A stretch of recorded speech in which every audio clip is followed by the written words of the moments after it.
Hi everyone, എല്ലാവർക്കും i+ന്റെ പുതിയ വീഡിയോയിലേക്ക് സ്വാഗതം.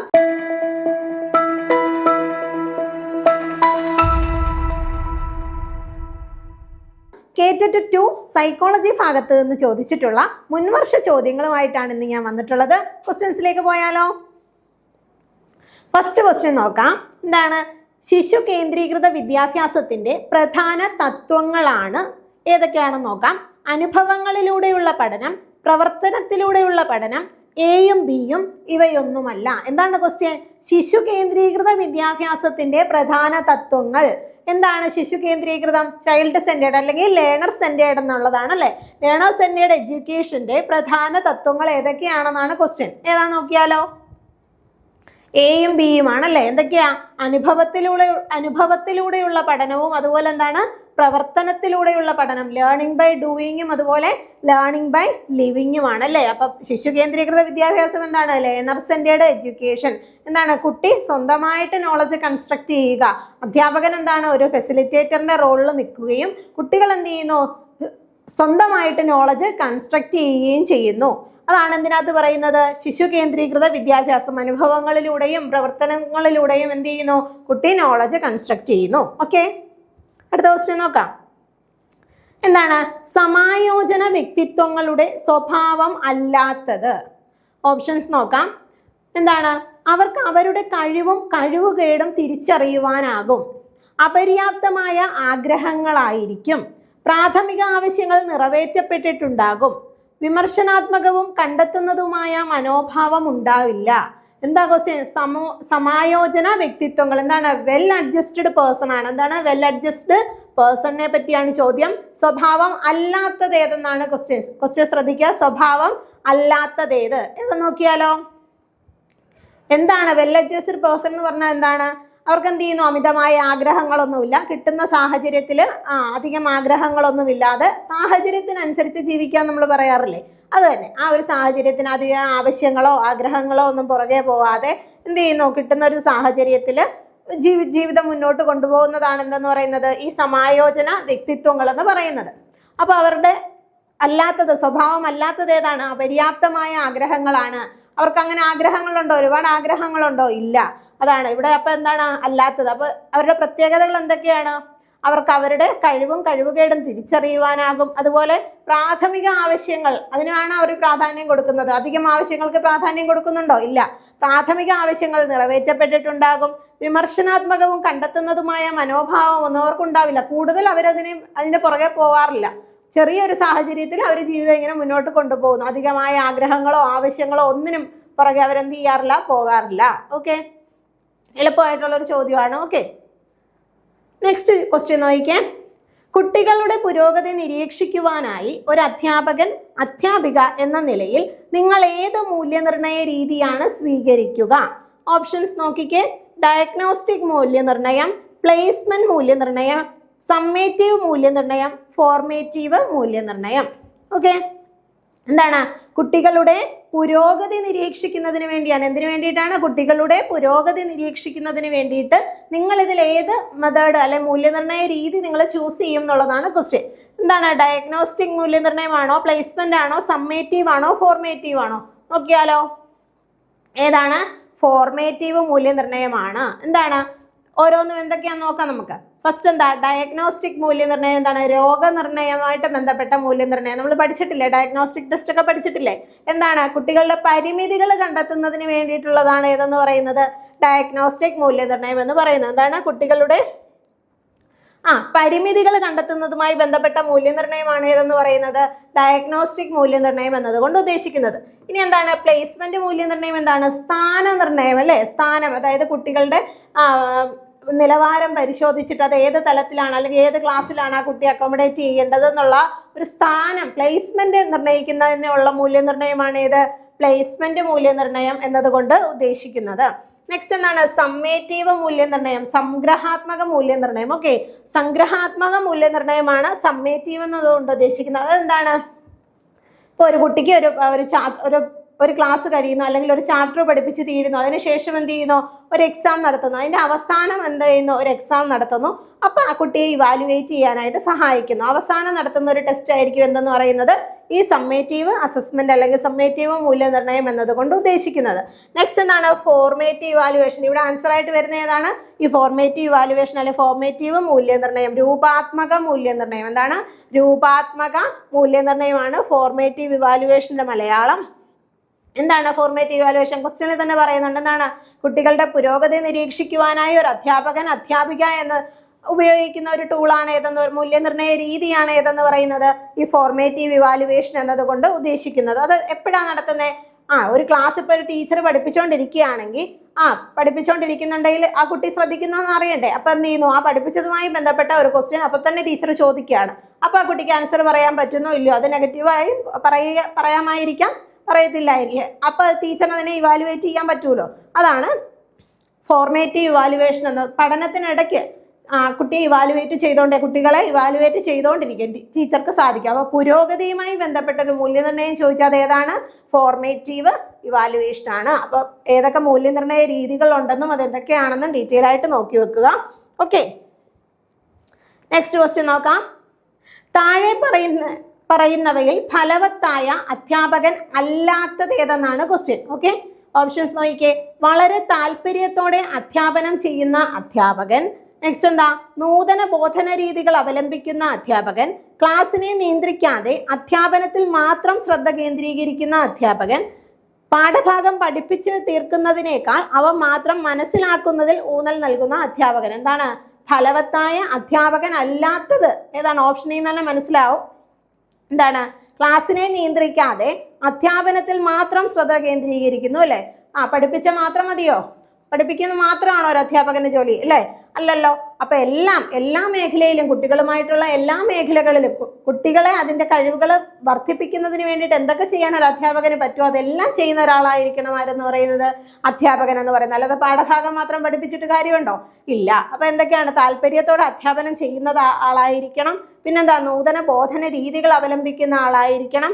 പാഠഭാഗം പഠിപ്പിച്ച് തീർക്കുന്നതിനേക്കാൾ അവ മാത്രം മനസ്സിലാക്കുന്നതിൽ ഊന്നൽ നൽകുന്ന ഒരു അധ്യാപകൻ കൂടി ആയിരിക്കണം അല്ലേ.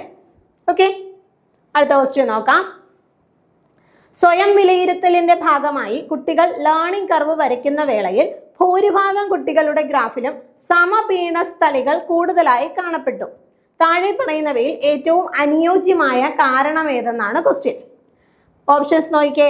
ബോധന രീതിയുടെ പോരായ്മ, നൂതനമായ ബോധന രീതികൾ, യഥാർത്ഥ നിലയിലുള്ള ഉത്കർഷേച്ഛ, പിന്നെന്താണ് ഉന്നത നിലയിലുള്ള അഭിപ്രേരണ. ഓക്കെ, എന്താണ് സമപീഠസ്ഥലികൾ? ഗ്രാഫിൽ എന്ത് ചെയ്യുന്നു, എന്തിന്റെ ലേണിംഗ് കർവാണ് അവർ വരച്ചത്? സ്വയം വിലയിരുത്തലിന്റെ ഭാഗമായിട്ട് കുട്ടികളെല്ലാം എന്ത് ചെയ്യുന്നു, ലേണിംഗ് കർവ് വരയ്ക്കുന്നു. അപ്പൊ എന്താണ്, എല്ലാ കുട്ടികളുടെയും ഭൂരിഭാഗം കുട്ടികളുടെയും ഗ്രാഫിൽ എന്ത് കാണപ്പെടുന്നു? ഈ സമപീഠസ്ഥലികൾ. എന്താണ് പ്ലേറ്റ്യൂസ്, എന്താണ് ലേണിംഗ് കർവ്, എന്താണ് ലേണിംഗ് പ്ലേറ്റ്യൂസ് കാണപ്പെടുന്നു.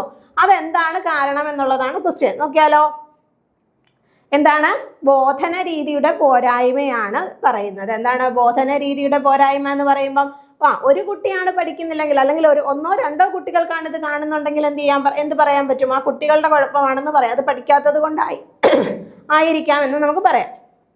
ഇവിടെ എന്താണ്, ഭൂരിഭാഗം കുട്ടികൾക്കും എന്ത് വരുന്നു, അവരുടെ ഗ്രാഫിൽ എന്ത് വരുന്നു, ഈ സമപീഠസ്ഥലികൾ കാണപ്പെടുന്നു. അപ്പൊ എന്തായിരിക്കാം അതിന് കാരണം? അത് ബോധന രീതിയുടെ പോരായ്മ കൊണ്ട് തന്നെ ആയിരിക്കാം. നമ്മൾ ലേണിംഗ് കർവ് പഠിച്ചിട്ടില്ലേ? എത്ര ലേണിംഗ് കർവാ പഠിച്ചിട്ടുള്ളത്? നോക്കി ഏതൊക്കെയായിരുന്നു? പോസിറ്റീവ് ലേണിംഗ് കർവ് പഠിച്ചിട്ടുണ്ട്,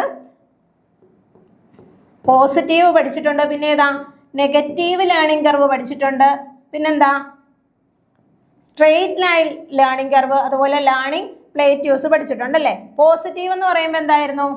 ഇതാണല്ലേ. ആദ്യം എന്ത് ചെയ്യുന്നു, പഠനം സാധാരണഗതിയിൽ തുടങ്ങി ഒരു പരീക്ഷയൊക്കെ ആകുമ്പോഴത്തേക്ക് എന്ത് ചെയ്യുന്നു, കുട്ടികൾ നന്നായിട്ട് പഠിക്കുന്നു അല്ലേ. അതാണ് പോസിറ്റീവ് ലേണിംഗ് കർവ്. നെഗറ്റീവ് എന്താ, തുടക്കത്തിൽ ഭയങ്കരമായിട്ട് പഠിച്ചിട്ട് എന്ത് ചെയ്യുന്നു, പിന്നീട് അതെന്ത് ചെയ്യുന്നു, നെഗറ്റീവായിട്ട് ഉയർന്നു നിന്നിട്ട് പിന്നെ എന്ത് ചെയ്യുന്നു, പഠനം മന്ദഗതിയിലാകുന്നു. സ്ട്രെയിറ്റ് ലൈൻ എന്നതുകൊണ്ട് ഉദ്ദേശിക്കുന്നത് എന്താ?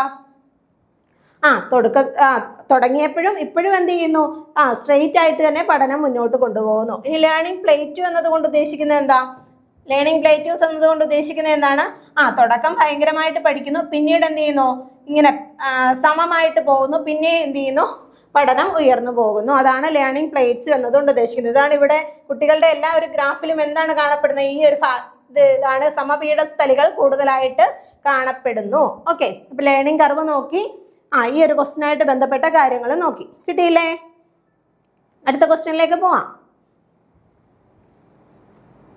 നോക്കിയേ, കൗമാരക്കാരിലെ സാമൂഹിക വികാസത്തിന്റെ ഒരു പ്രധാന ഘടകം ഗ്യാങ്ങുകൾ രൂപീകരിക്കുക, സാമൂഹിക നിലവാരം കാത്തുസൂക്ഷിക്കുക, സൗഹൃദ ബന്ധങ്ങളെ നിരാകരിക്കൽ, സമപ്രായക്കാർക്കുള്ള പ്രാധാന്യം കൂടുതൽ. ഈസി ആയിട്ടുള്ള ഒരു ക്വസ്റ്റ്യൻ ആണ്. എന്താണ് കൗമാരക്കാരനുമായി ബന്ധപ്പെട്ട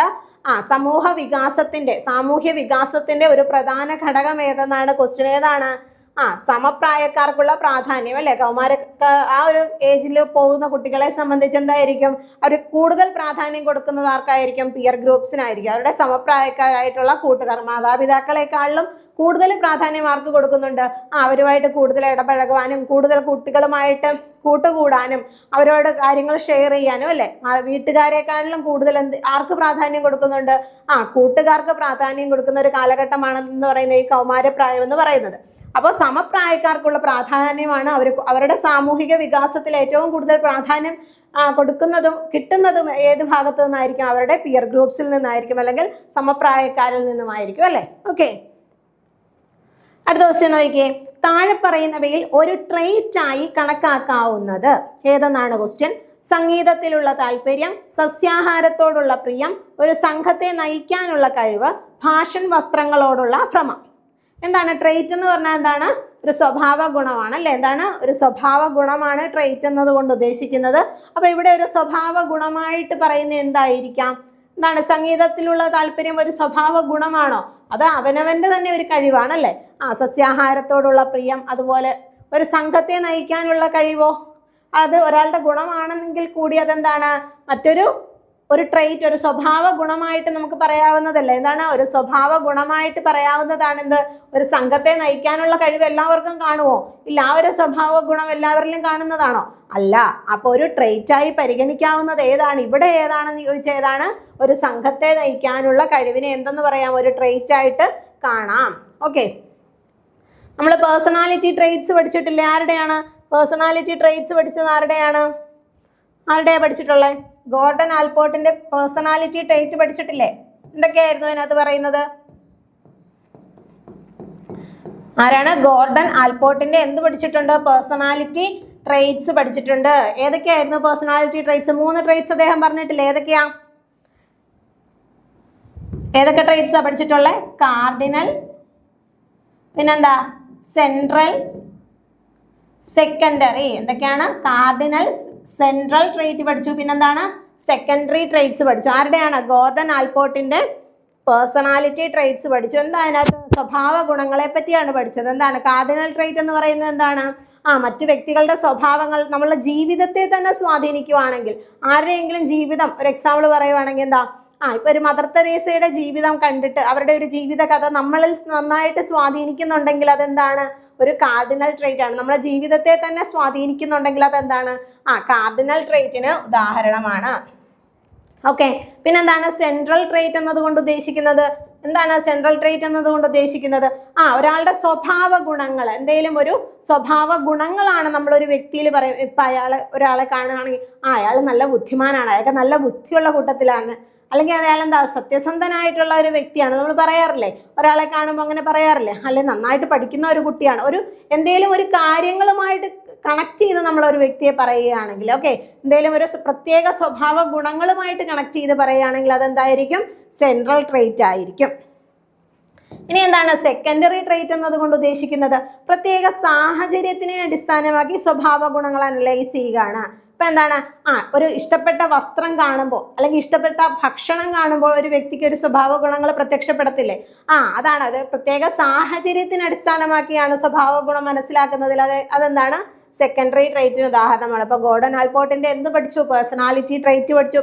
എന്താണ് ട്രെയ്റ്റ് എന്ന് പറഞ്ഞാൽ? സ്വഭാവ ഗുണങ്ങളാണല്ലേ. അപ്പൊ കാർഡിനൽ ഉണ്ടെന്ന് പറഞ്ഞു, സെൻട്രൽ ഉണ്ടെന്ന് പറഞ്ഞു, സെക്കൻഡറി ട്രെയ്റ്റ്സ് ഉണ്ടെന്ന് പറഞ്ഞു. അത് കൃത്യമായിട്ട് നോക്കിക്കൊണ്ട് പോകണം. ഏതൊക്കെ ഇതുപോലത്തെ ക്വസ്റ്റ്യന് ട്രെയ്റ്റുകൾ തന്നിട്ട് അത് ഏതിന് എക്സാമ്പിൾ ആണെന്നോ അങ്ങനെയൊക്കെ ഡീറ്റെയിൽ ആയിട്ട് ചോദ്യങ്ങൾ വരും. ഓക്കെ, അടുത്ത ക്വസ്റ്റ്യൻ നോക്കിയാലോ. ജ്യോതിഷിന് ഗണിത പരീക്ഷയിലെ കൂടുതൽ ചോദ്യങ്ങൾക്കും ഉത്തരം എഴുതാൻ കഴിഞ്ഞില്ല. ഓക്കെ, ചോദ്യങ്ങളിൽ ഭൂരിഭാഗവും സിലബസിന് പുറത്തുള്ളതായിരുന്നു എന്നാണ് അവന്റെ അഭിപ്രായം. ഇവിടെ ഏത് സമായോജന ക്രിയാതന്ത്രമാണ് ജ്യോതിഷ് ഉപയോഗിച്ചിരിക്കുന്നത്? ഏത് ഡിഫൻസ് മെക്കാനിസം അല്ലെ അഡ്ജസ്റ്റ്മെന്റ് മെക്കാനിസം ആണ് ആര് ഉപയോഗിച്ചിട്ടുള്ളത്? ജ്യോതിഷ് ഉപയോഗിച്ചിരിക്കുന്നത് എന്നാണ് ക്വസ്റ്റ്യൻ. ഓക്കെ, ഓപ്ഷൻസ് നോക്കിയേ.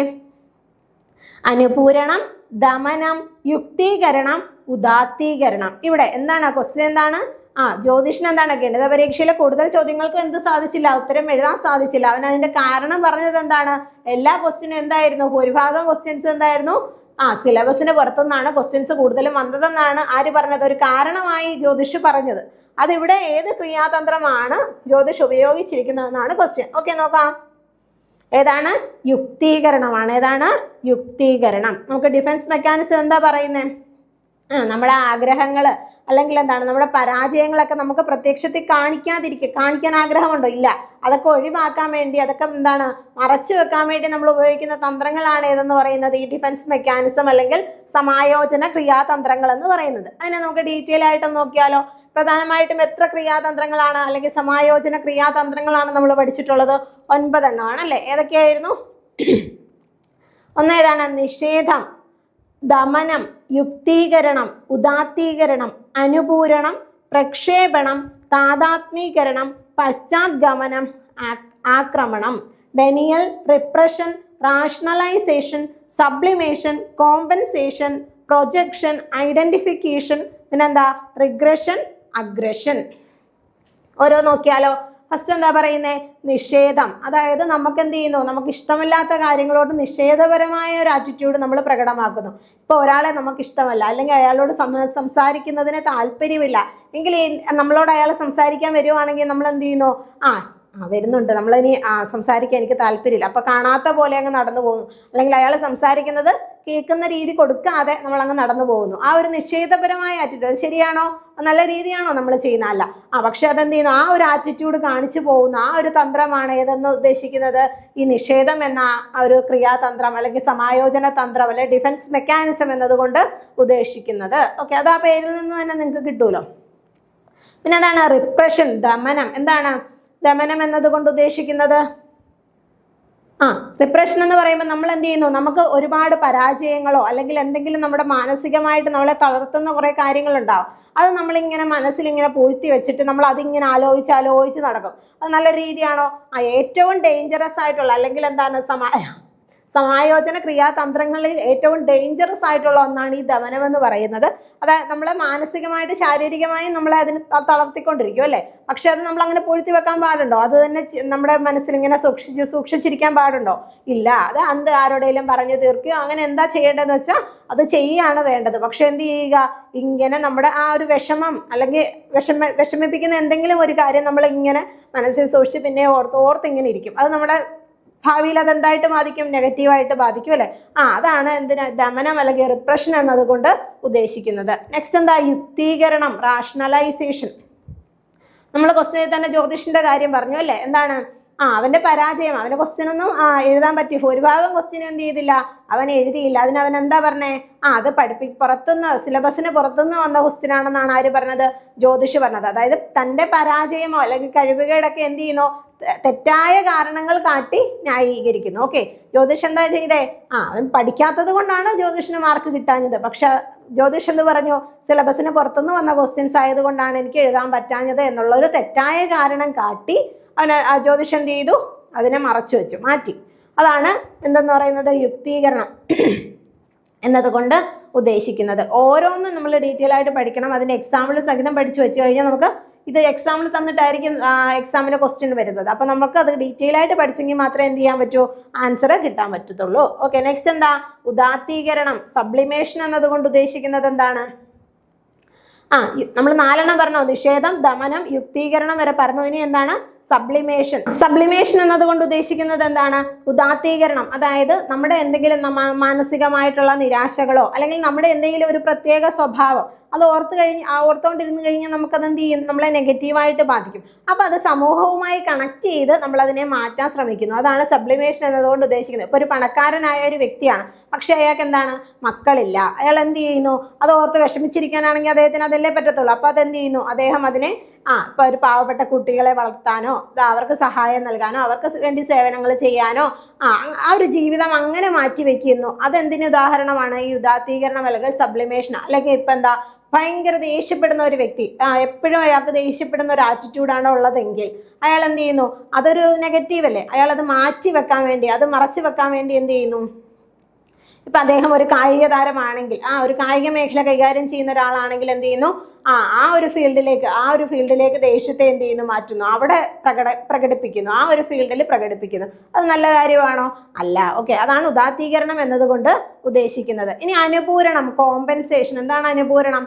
അത് കോമ്പൻസേറ്റ് ചെയ്യുക. ഇപ്പം പഠിക്കാൻ കഴിവുള്ള ഒരു വ്യക്തിക്ക് എന്ത് ചെയ്യുന്നു, ഓരോരുത്തർക്കും പല പല കഴിവുകളല്ലേ അല്ലേ. അപ്പോൾ ചിലർ പഠിക്കാൻ നല്ല കഴിവുള്ളവരായിരിക്കാം, ചിലർക്ക് എന്ത് ചെയ്യാം, കഴിവ് കുറവായിരിക്കാം. പക്ഷെ അയാൾക്ക് എന്തായിരിക്കും, വേറൊരു മേഖലയിൽ നല്ല കഴിവുണ്ടായിരിക്കും അല്ലേ.